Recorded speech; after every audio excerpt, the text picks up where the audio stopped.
as a buyer, if they gave me a 3-year balloon with 20% down and I couldn't refinance it in 3 years and they tried to take the house back, I could probably sue them and win.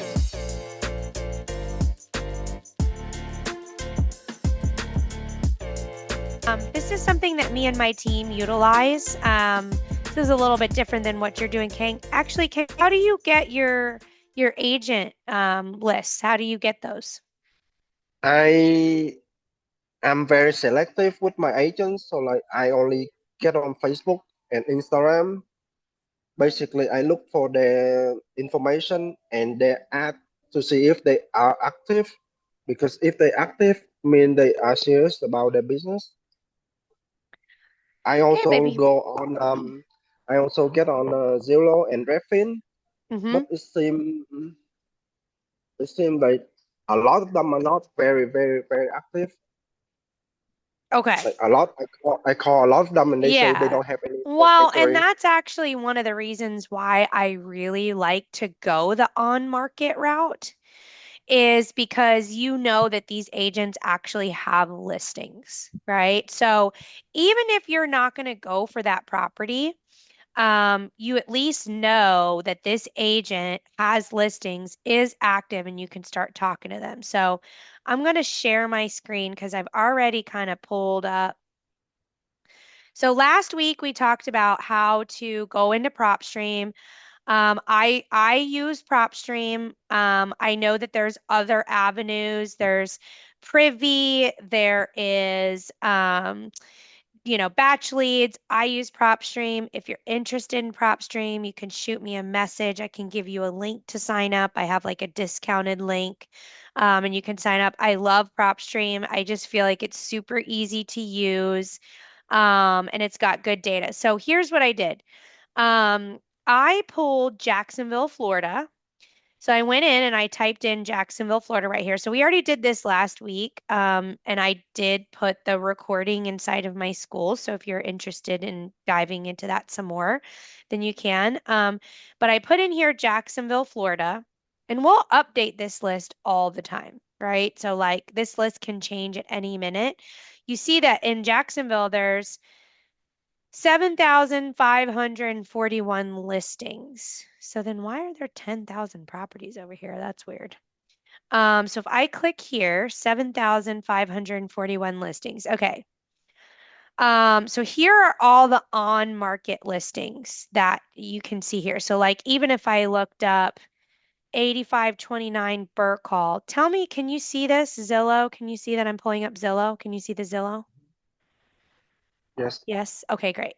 So I'm just going to pull up 8529 Burke. Oh yeah, this is good. So this isn't listed 90 days, but I'm just going to pull it up. I don't have it filtered out. 820 Burke Hall. It's funny because I pulled this up and I was just kind of looking through it earlier. So look at this. So this agent has this property listed, and this is definitely look an investor's property. It's completely gutted. So let's look at these photos. I mean, so this right here, just like right here, right now, this is a lead, right? Call this agent, ask about the property, put in an offer. So I actually, it's funny because I was like pulling this up today to get ready for our Zoom and I saw it and I already called the agent and left her a voicemail. It's like way too high. So this property in this neighborhood, I love this neighborhood. I love this house. Look how cute it is. It's in a great area. I mean, this looks like at least it's over $100,000 renovation. The plumbing's been done, but the electric hasn't been done.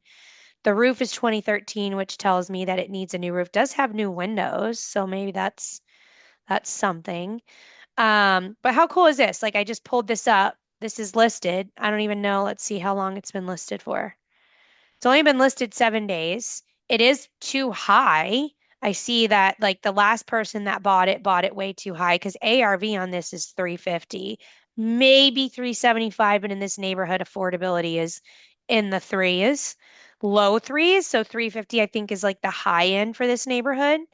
But how cool is this? Like you just have a lead right here in this first thing, but that's not even what I was looking for. Um, so these are going to be all the listings that we have right now. Now, if you want to look specifically for on market creative finance deals, I'm talking about creative finance. So I personally own 18 single family homes, and every single one of them I buy creative finance. And this is pretty much how we do it. We either do it on market with an agent or we do some off market as well. So we do some off market um, what do you call it? Marketing. Thank you. Okay, so now I'm going to go in here and I want to filter out how long the property has been on the market because we're going to shoot for um, some low equity. So we're going to start with 90 days. So we're going to say days on the market. We're going to say, we're going to put a number in here, 90 days. And then I like to, so now we're down to 4,123 properties. So that's good. And then I'm going to do some equity, go down to value and equity. I'm going to say the minimum or the maximum amount of equity I want is 30%. Let's see what that does. So it leaves me with 640 properties. Okay, so I'm going to X out of here and go to my property. So now I have 640 properties. So essentially, these are all on market leads. So this is what I was saying, Kang. So for instance, if I go over here and look up 4373 Apple Tree Place, let's look that. This is just Jacksonville. You could look up your own. So 4373 Apple Tree Place. Ooh, this is a nice house. So actually, it's been on for 52 days. I'm assuming that it must have been coming on and off. Oh, yeah. See, listed for rent. It's been listed for rent. It's been listed for sale. So it's been coming on and off for a while, since the 13th. So actually, yeah. I mean, I guess my filter didn't really work so good, but whatever. It doesn't matter. It's 53 days. They just lowered it $25,000. So here's the thing. Here's what I would do. I wouldn't even necessarily, I was only checking. Sometimes I'll check these properties just to see if my filters work because the thing with PropStream, so see, this says that it was first listed on 8/21/24. So what it's picking up is it's picking up the listing before this person bought it. Because I don't know if you noticed under it was sold on the 24th and it was first listed on 8/20/24. So this is very interesting. I wonder why this person's selling. They haven't even owned it for long. I mean, this could be wrong, but that is very interesting that they bought it for that. Um, okay. So I just kind of like to check my filter. So I'll go over here on Google, but then I'm going to click here and I'm going to add it to my list. Okay. And I kind of already did, I'm just reviewing what I did last week. So I'm going to say 2, 3, Yes, good 25. afternoon. I just missed a call from your Oh, number Andrew, I'm going to and mute you. There we go. On market. Oops, let me just do this. On market, 30% equity, 90 days. This just helps me see like kind of what I do. So I'm going to save that.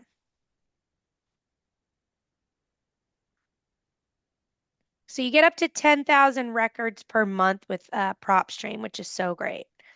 So I go to my properties. I'm going to pull it up.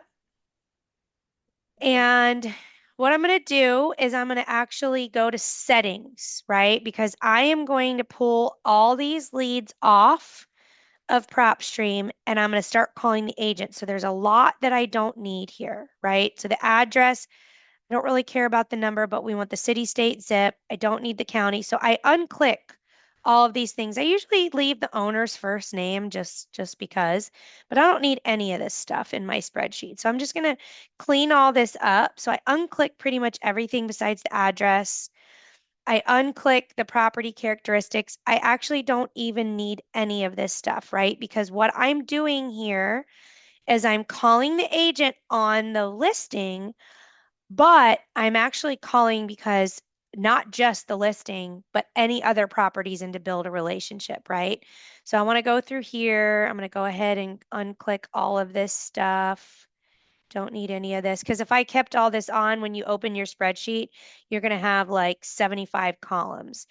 So I don't need MLS status, date. You can leave amount if you want, but here's what you need. You need the agent's name, the agent's phone number. I like to do the agent's email address because you can also send out blast emails. The brokerage name and the brokerage phone number because sometimes you can't reach the agent. And if I see a house that, I'm like, this is an amazing house. It's been on the market for 120 days. The agent's not calling me back. I might call the broker on it. So you want to make sure that you go through and check this for this particular spreadsheet because this is going to be on market agent outreach, right? So we know that these agents have listings because we're actually calling them on a listing, which breaks the ice.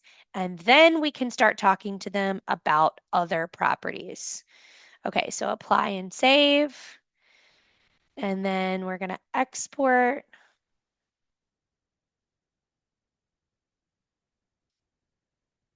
Okay. And here you go. So now you have 600 names to call, 600 agents to call. Um, I mean, what we do is we hand this list to our VAs. I don't need to add this. I can take this off. We update these lists all the time. And we hand these lists to our VA. So even for you, Kang, let's say that um, you had a VA working for you part-time. You would have to set them up a dialer.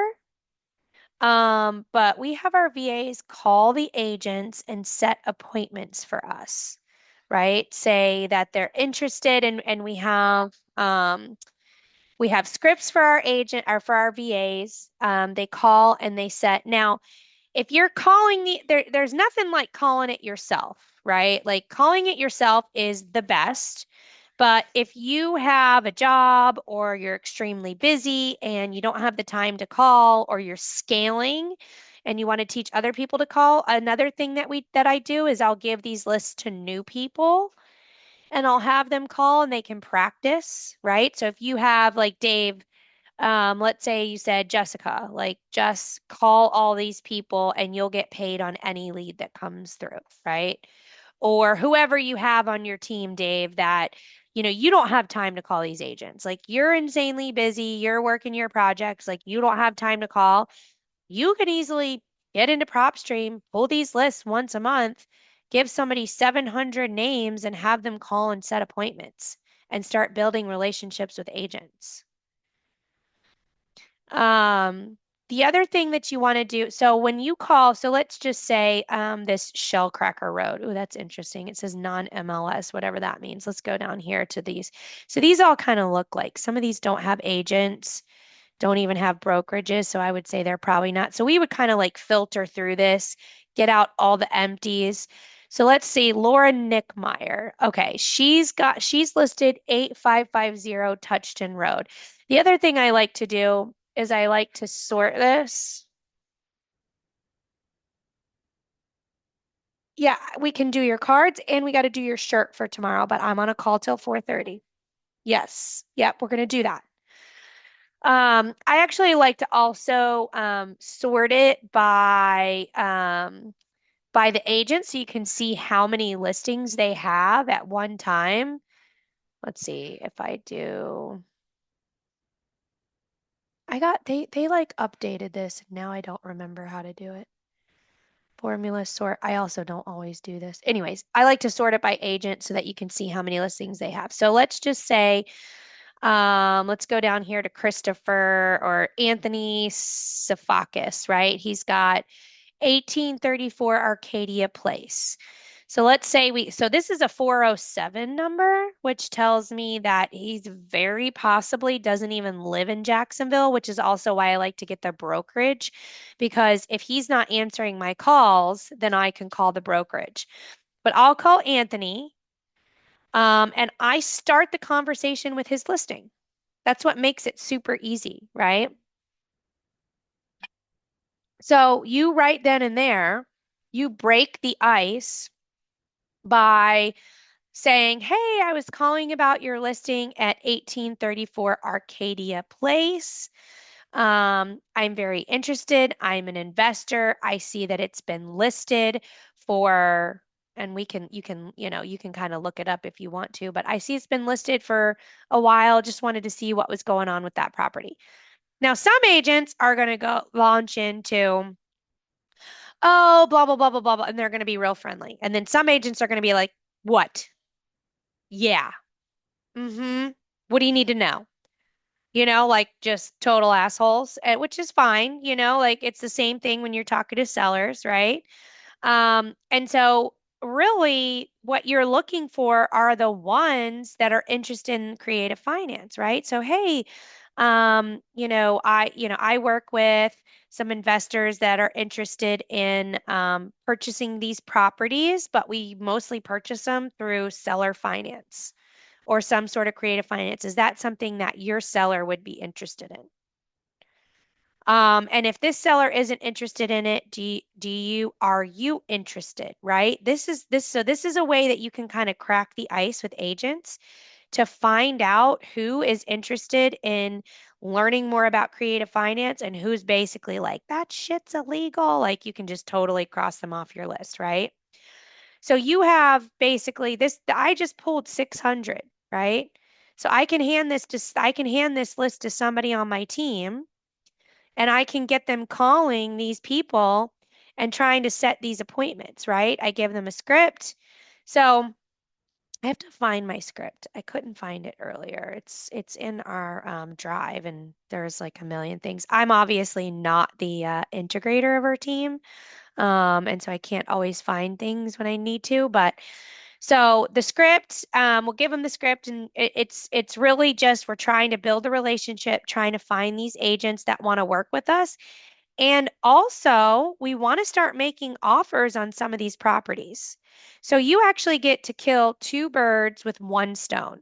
So not only are you calling, so that this is why I would recommend calling on market properties, even if you aren't going after that particular deal, because you are going to find the agents that are actually have active listings and you're going to be able to start finding the people who are interested in working with investors who want creative finance, and then also working on properties that making offers on properties that are actually on the market that are interested, right? We find deals this way all the time. Um, and what was I going to say? Oh, the more offers that you make, so you want to be making multiple offers a day. So like I remember one time Pace was like, you want to make 50 offers a day. Is there anybody on this call making 50 offers a day? Right. So if you have a goal, let's say King, you have a goal, right? That you are going to make 5 offers a day. So, right, you're going to the gym, you're lifting weights, you're ready to add weights. Maybe instead of offering, maybe instead of calling more agents, you're going to start making more offers, right? So maybe going on here and you can start emailing out, offers to these agents. You can email a cash offer and you could email a creative offer. I really like to email, so I'm going to stop sharing my screen here and I am going to pull up my letter of intent. So there is a program out there. It's an LOI blaster. Have you guys heard of the LOI blaster? Anybody use it? No? Okay.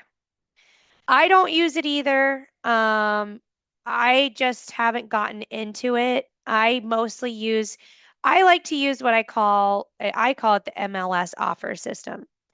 Um, and so I throw out, we make our offers ourselves, our team, and we send out our offers. So let me pull up my LOI. I had it pulled up and then I closed it. So just give me 2 seconds. Um, Here we go. Okay.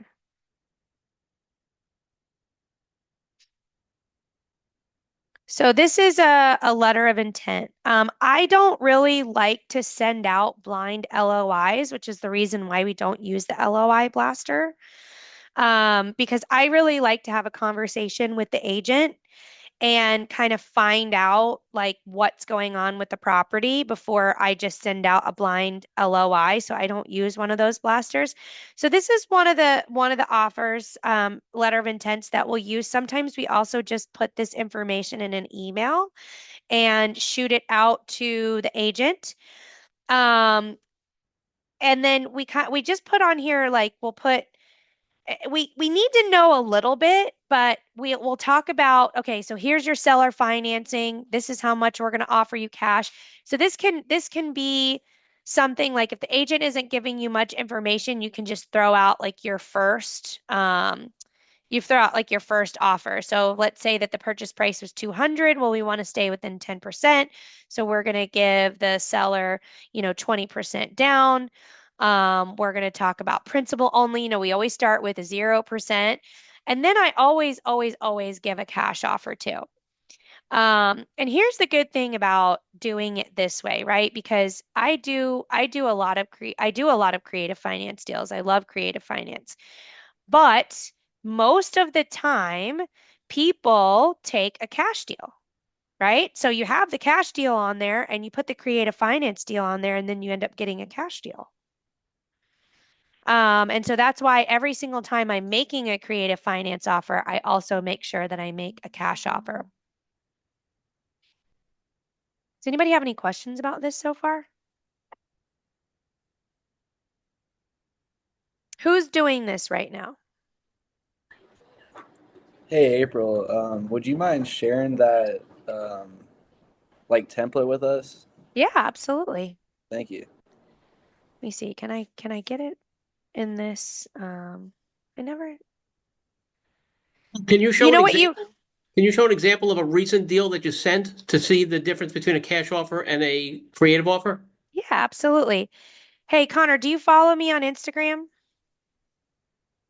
I Um, do. I'm I'm No, I not don't. sure. Can you drop it and I'll see if I do? Yeah. So look for me on Instagram, send me a DM Okay. with your email and I'll send it to you. If anybody else wants it, go to Instagram, send me a DM and I will send it to you. I think this is where you had to get off last week, right when you were sharing your Instagram and stuff. Yeah, So probably. okay. Yeah, that was a mishap. I'll follow you now, send you a DM. Yeah, okay. All right, let me see. Let me see if I can find one. I should have pulled that up before I even had it. I delete a lot of my LOIs that don't get accepted. Otherwise, we'd have like a gazillion bazillion. All right.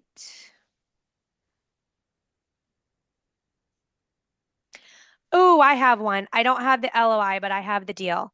Um, I definitely deleted the LOI, but it's a deal. Let me pull it up on Zillow and I'll tell you what we did. And what I can do too is I can walk you through kind of what it looks like to fill out an LOI with a cash offer to help.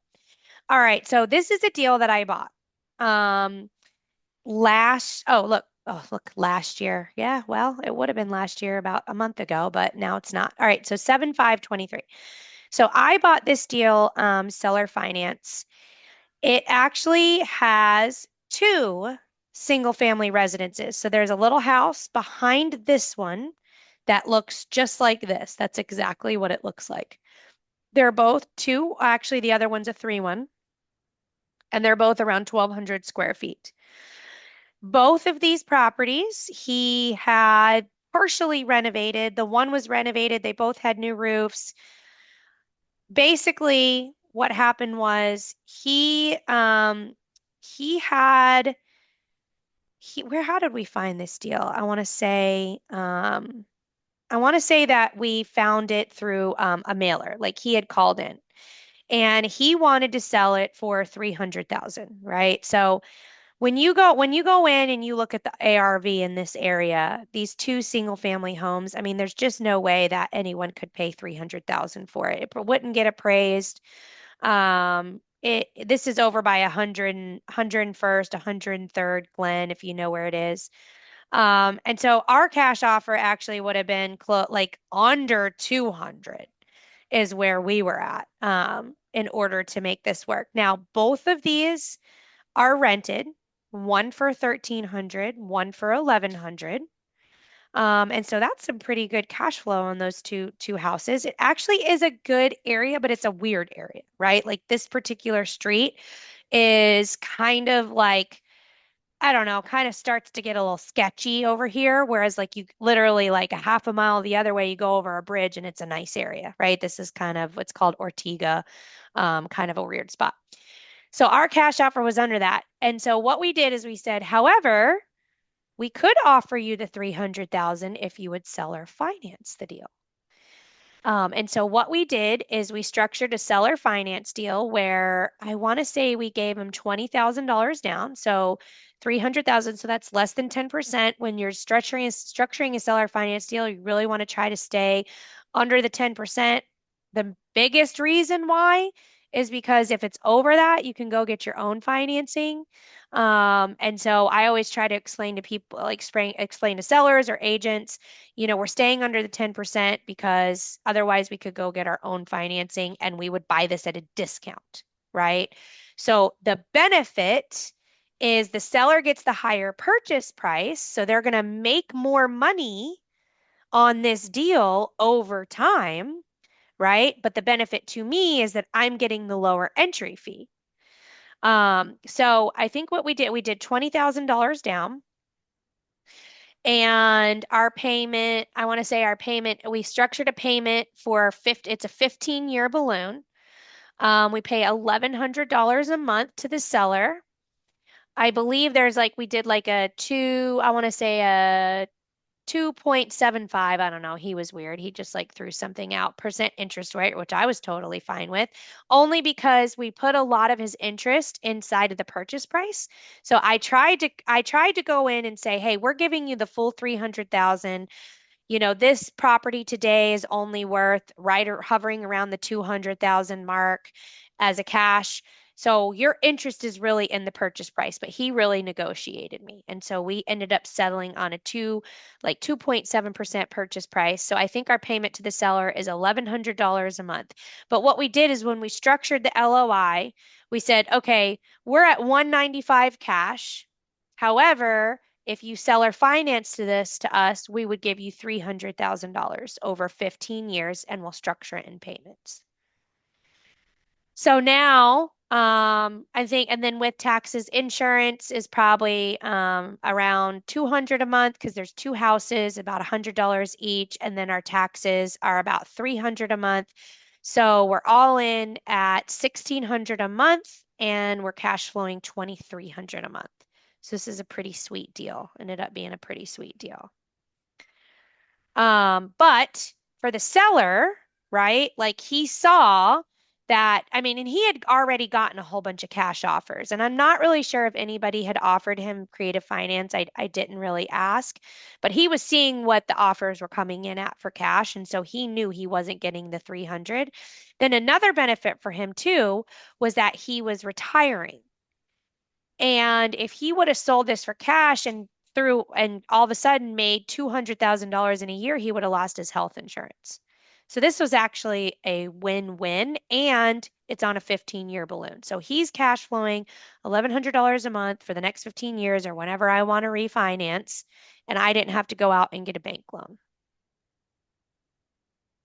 So April, that's a balloon in 15 years. Yep. It's not an amortizing 15 years. Mm-mm.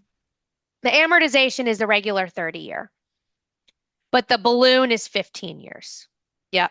So the payment has to work, right? So it really honestly doesn't matter what the amortization is, but if I did amortize 300,000 over 15 years, that wouldn't really make any sense. And so it really does, the payments have to make sense. So honestly, it doesn't really matter how you structure it, right? Like you have to know how much you can get for rent. And at the time, the back house was only renting for, I think, like 1,000. This deal was so crazy because the back house was this guy, this man. He was like 400 pounds. But he had a really good job. So his job, he worked for this company that would answer overflow 911 calls. So I mean, great tenant, right? Like he's not going anywhere. Like that's his house. I mean, literally not going anywhere because he's 400 pounds, right? However, within 2 weeks, literally 2 weeks after we bought it, he died.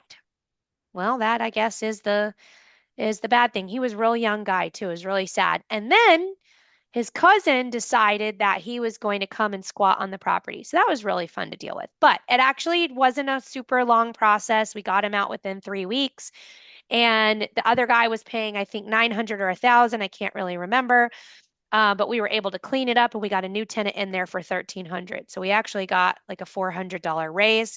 The front tenant is an attorney. He keeps saying he's going to move, but he's been there ever since we've lived there. We raised his rent too, so we got him at 1,100 and the back tenant at 1,300. And they're great paying tenants. It's a great property. Question. 100% seller finance.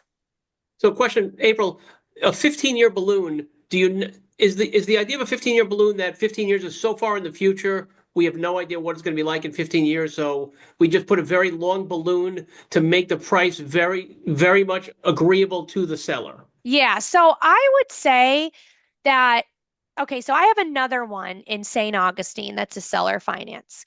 And that's a 5-year balloon, but we did a 0% interest on the payments.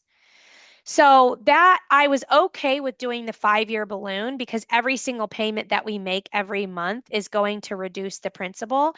So, I mean, honestly, it's really just like it's per the deal, right? Like no two deals are the same. In this particular instance, I felt like 300,000 was really high. And I don't know if I'm going to be able to refinance this in the next 5, 7 years, but I know I'll be able to pay down the principal and the interest, right? Pay down the principal at least and refinance it within 15 years. However, if I build up enough equity and the market goes up, I might want to refinance and pull out some of my money. Or if there's a time where, I need to do some big renovations over there, maybe I refinance, pull out my money and do the renovations and hang on to it. It's really honestly, it's the longer, the better, I think. I just think it's risky if you're under 10 years, unless you're very specifically doing like um, a 0% sort of thing. And that's what we did with our seller in St. Augustine. Which we're actually like, we have so much equity in this now, maybe we'll sell it and make some money. Right now it's an Airbnb. So it really, I mean, a lot of sellers, like I had a seller the other day, an agent brought me this deal and they're like, okay, these guys, they're ready to put a deal together. They're very specific in their terms. They want 20% down in a 3-year balloon. And I'm like, well, that sounds like a great deal for them, right? Like that doesn't sound like a good deal for anybody else. And here's my take on that. In this environment and all the craziness is going on and some of the things that I've seen and heard as a buyer, if they gave me a 3-year balloon with 20% down and I couldn't refinance it in 3 years and they tried to take the house back, I could probably sue them and win for them giving me a predatory loan for only giving me 3 years. I mean, it really just depends on the judge and all of that. But you just have to be like really careful, when you're putting these loans together for people. Now, I'm an investor, and so I probably wouldn't get away with suing the seller. But if they were trying to offer that to just a Joe and Jane off the street, and Joe and Jane want this house so bad that they buy that property and they have a 3-year balloon, right? And in 3 years, they can't refinance because the market went down. which is very possible, or didn't go anywhere, right? Or they don't have the money to be able to refinance and they put $100,000 of their money in this house. They could easily go to court and win. And so when someone comes to me with something like that, I try to educate them too. Like, listen, that's a great deal for you. However, you got to be careful on your end. And then also remember that there's some give and take. Like, if you want to sell this property, then you're going to have to extend that balloon. I honestly, Glenn, like for me, I'm like nothing less than 10 years. Do you ever put extensions of the balloons in the paperwork so Yes. that, okay, Yes. okay. So what he was asking is, let's say that you decide on a 7-year balloon. And I've done this before. Where we've said 7-year balloon. However, at the end of the 7 years, if what we owe there you can't get an appraisal, then we get the 3-year appraisal clause or 2-year appraisal clause. And that you can continue to extend this appraisal. I don't know why I'm doing this, but appraisal clause. You could continue to extend the appraisal clause as long as it doesn't appraise. So that protects you as the buyer because it's not your fault, right? Necessarily what the market does as with these balloons, right? So you need to be able to, you want to put these types of clauses in to protect you as the buyer. So I feel like, there's also some room, some people will be like, well, I don't really care what the price is. I just care what the terms are. So let's say that on this deal, for instance, on this deal, right? Like a $200,000 cash offer versus a $300,000 um, purchase what he purchase price, right? So that's $100,000 difference. It's going to take a long time for this property to appreciate to $300,000. And so, I want to be able to protect myself and make sure that I'm not going to have to refinance this and I spent all my money and they take the property back, right? So let's say that you have somebody that comes in and they say, I want $800,000 for a $400,000 property. Okay, then I'll pay you, $1,000 a month for the next 40 years with a 40-year balloon. That's fine. You can do that, right? That they can get their $800,000. That this is your deal. Now, I wouldn't necessarily you really kind of mess up comps and all that kind of stuff. So I don't recommend it. I'm just saying, every deal is completely different and you have to take into consideration all of the factors when you're writing up these terms, which is why creative finance is so crazy and fun. Um, so I'm trying to think. Yeah, so the deal that I have in St. Augustine, it was an older lady and she really wanted a 5-year balloon, right? Because sometimes you're going to run into these people that are older, right? And they're like, I can't wait 10 years. I can't wait 15 years. Number one, if they pass away, it does go into their estate, so their heirs would get the payments, right? So that's one thing. So it's kind of like I like to think of it as maybe like an annuity, right? The annuity continues on for your spouse. Um, so that's number one. But number two, if they say that, then that's fine. So I would just structure something where you're very close to what a cash purchase price is. You have a good down payment and you're paying principal only, right? And so why would that be beneficial to a seller? Well, maybe taxes. Like for instance, the seller that I dealt with, right? If he had gotten too much income, then he would have lost his health insurance. I mean, some of these people, maybe they have to have a certain amount for Medicare. They can't make more than a certain amount of money. So a seller finance is perfect. Or I was talking to a lady the other day, um, and hers was, what was she saying? Oh, taxes. Because now your primary residence, for single, you have exemption up to 250. So this wouldn't necessarily work for a primary residence, and then for married up to 500. So unless it's over 500, then there's not a problem as far as taxes goes. But this particular lady, she had 3 investment properties. She's 70. And so taxes were going to be a huge problem because she owned all of these for a very long time. She was going to have very high capital gains taxes. In that instance, probably better for her to die with the property and hand the property to her heirs, and then they would be able to capture all of that and, continue on with a new cost basis. Um, but she wanted to sell them. She wanted the money. And so we have pitched her creative finance. She ended up keeping them for one more year.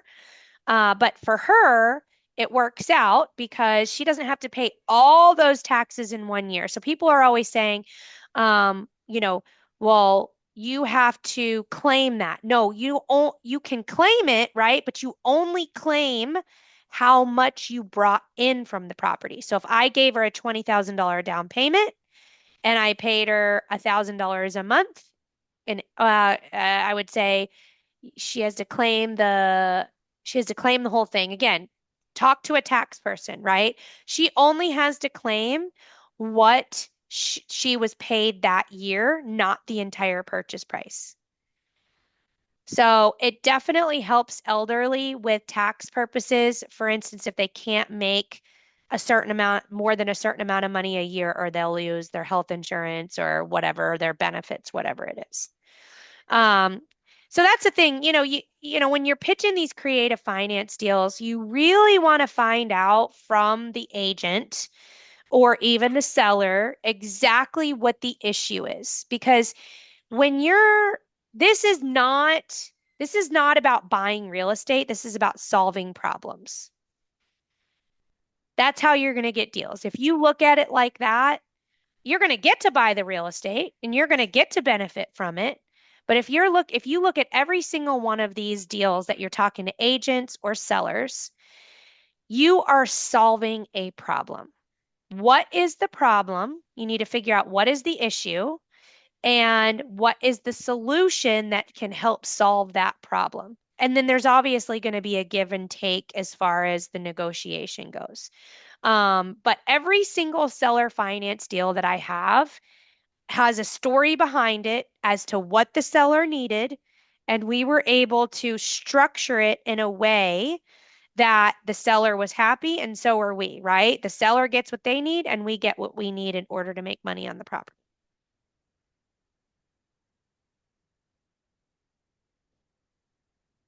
Do you have any creative finance deals that you own, Glenn? Do you want to own some? Twos, I've sold one. I have a 0% interest on a big property that I bought 4 years ago, which is fantastic. And I tried to get her to buy the note back. So I try to offer her every year. I offer her a discount if she wants the payoff of the note. Have you had any sellers come back to you and say, "Hey, I'd like to be paid off"? And have you thought about the idea of partnering with a note buyer who would potentially buy the note from your seller if the seller wants to be paid out? Yeah, I love that. That is getting like super deep. It's funny, the seller on the St. Augustine house, she did not come to us and say she wanted to be paid off. She sold the note. And then we just found out. And they contacted us. So I have no idea what she sold the note for. But I like that idea to like sell if she bought it back, but you buy it at a discount, right? So like you get paid off early, so it's beneficial to you, and you could probably even go and refinance it, right? So like, hey, if you'll take 50, is that what you're talking about? If you'll take 50% of the payoff, I'll pay you out today. But it's probably 70. Or again, if she had a note with 0% interest, nobody's giving her the face value. Yeah. And then it's very easy to figure out with a calculator based on what interest rate you would like to get for the note, how much it's worth today. Yeah. That's awesome. So have you done that? I've tried. I go to Jarrell's meetings, and Jarrell always recommends that. And then when you go to seminars, a lot of times when you're paying a seller at the beginning of in Christmas time, they always recommend saying, "I'm willing to give you the next 10 payments right now for the next 12 months worth of money." Ooh. So, for example, if you're if you're doing $1,000 payment a month to the seller, just say, look, I happen to come into $10,000. If you're willing to give me all of next year's payments, I can give you $10,000 today. And that turns Yeah. out to be a 35% return on your money if you do that. Ooh, I like it. I actually never thought of that, never heard of it. I mean, Right. just never came to my mind, but that's amazing. Right. They do it about holiday time because people want money. And hey, I'd rather take the 10 payments right now. Yeah, that's awesome. Cool. Good tips right there. That's what happens when Glenn comes on. Gets us some good tips. Does anybody have any questions about that? So, I mean, do you see how easy it is to get leads? I mean, I just pulled 600 leads. You guys could be working on that all month or have somebody on your team working on that. And then next month you pull another 600 leads and you just start making offers, right? The more offers that you make, the better. So I actually went on my Instagram today because I said I'm ready to buy another deal. And I just half my day is just sitting here underwriting deals that people send me. I could have somebody on my team underwrite my deals, but I don't like it takes me 3 seconds and I like to underwrite my own deals for right now, right? I underwrite all my own deals to make sure that it's a good deal. And, it's like I know my market so well, but pretty much I probably underwrote maybe like 10 deals today. And how many deals do you think I'm going to buy? Zero. None of them were good. Now, one of them is kind of good. I always make an offer, right? Like, my offer is right here because of this. One of them's kind of good. Now, they said that they're going to give it to me, but I want to go see it first. So we'll see. So maybe Glenn, yes, maybe you are right. Maybe it is one, but we didn't lock it in yet. Um, so you want to think that like every 30 deals that you underwrite, one deal. And it might get less and less. Like your KPI might be 25 at some point or 20, I don't know. But it's just kind of like a good rule of thumb in your head to think every 30 deals, I get one deal that I make an offer on, right? Because that's that whole concept of the more no's, right, is just one step closer to a yes. So there's a lot of rejection in this business. And it's the same thing when you start calling these agents, right? You're going to come up on people who are just horrible. And you just keep moving, keep going to the next one. It's like I said earlier that, if you get one agent sending you 2 deals a year, right? In 1 month, and then you get the second month, you have another agent sending you 2 deals a year. If you have 12 agents sending you 2 deals a year, by the end of the year, you're getting 24 free leads. And hopefully those are good deals because you've been in relation, you're taught the agent what you're looking for, and they're sending you deals that are in your buy box or sending you deals that they know are good deals. Agents are like an amazing resource, right? They're free. And if they're, finding the ones that are like what do you call them? The unicorn agents that will send you the good deals. Also, I have a couple agents that like I'll list my properties with, right? And then they'll send me deals because I list my properties with them. So agents are good source for leads. Does anybody have any questions? Would you mind like doing like a live call to an agent so we can see how you talk to him and how you go about making your offers? Yeah, I'll do that next week. I don't have time to do it today. Okay, And what I'll do is I'll log into my dialer and I'll make some calls to agents next week. awesome. Thank you. Yeah, so you guys can come on. That's a good idea. Let's see some action, some live action, calling agents.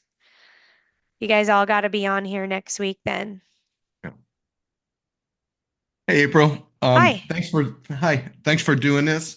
And I had a question for you. And by the way, the meetup that you did a couple of weeks ago was really, really good. Dang. You had some really good speakers there, and I got some good relationships out of that as well.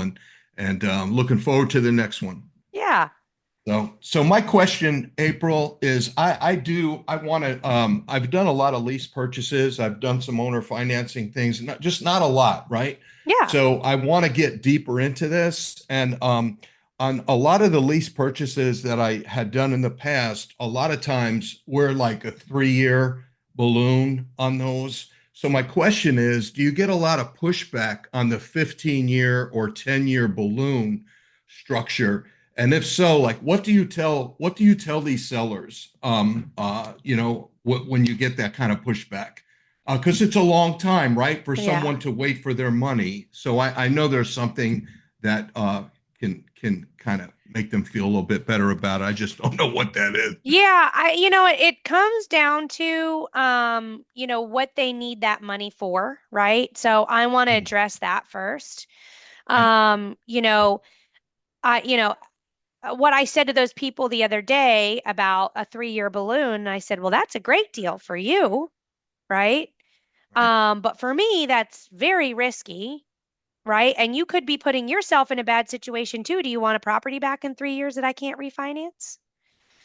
Right? So, I don't want to lose money and you don't want this property back. That's the ultimate goal. You're selling this property to get rid of it. And so there needs to be some give and take. So I have no problem doing a 5-year balloon with a 2-year appraisal clause if someone's really giving you a pushback. But there needs to be some give and take, right? So, like, I can't do 3 years. You don't want this property back in 3 years. It's very possible that if I do, you're getting this property back in 3 years. Either that or we significantly lower the price. There's a 0% on the interest, right? So that I can make sure I'm paying this principal down enough that I have the opportunity to refinance it in 3 years. So there's got to be a give and a take. So you're either getting your purchase price and we're lengthening the balloon, we can put an appraisal clause in there, or we're going to have to lower that purchase price, lower the interest rate, and make sure that we're paying down principal enough that I can refinance this in 3 years. And so this just kind of like hits everybody's goals, right? So like if this is somebody that's like, well, 5 years is a really long time to wait for my money. It's like I definitely understand that. What do you feel like you're going to need your money for in 5 years?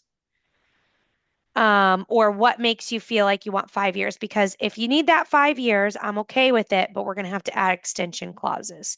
So I would even say there's a 2-year extension clause, and at the end of that 2 years, there's another 2-year extension clause. Depending on the appraisal. Right. And depending Gotcha. on Yeah. how much you're buying it for. It's like, so for instance, Right. in the one that I'm doing, if I did a 3-year, it's worth 200 now and I gave him 300, I'm screwed Right. Yeah. That's in 3 years, right? So on the opposite side, if he only wanted 5 years, then I would say, great, I'll give you 220. I'm going to give you $20,000 down. So now we're at what the cash value is. And then we're going to be paying principal for the next 5 years. But I didn't, I got 15. And so at that point, I'm not really concerned about it. right. And so you just have to position it as, you don't want this property back, you're selling it, and I don't want to lose all my money. So we need to figure out a solution here, right? To where everybody's going to be happy. And this is what the solution's going to look like. We can either go this way or we can go this way. And then that way they feel like they have control still, but really you're kind of managing the narrative. It's great. That's super helpful. Thank Yeah. you. Yeah. Yeah, that's Good great. question. Great Yeah. question. I'm almost done, baby. Hi, guys. All right, my babies want Okay. me now. All right, guys, come on next week. We'll do live calls to agents. Tell all your friends to come. It was good to see you. I will talk to you next week. Bye. Hi, my name is April Giuliano. Right here is where you will learn all things real estate and how to juggle being a mom and entrepreneur. Don't forget to like and subscribe.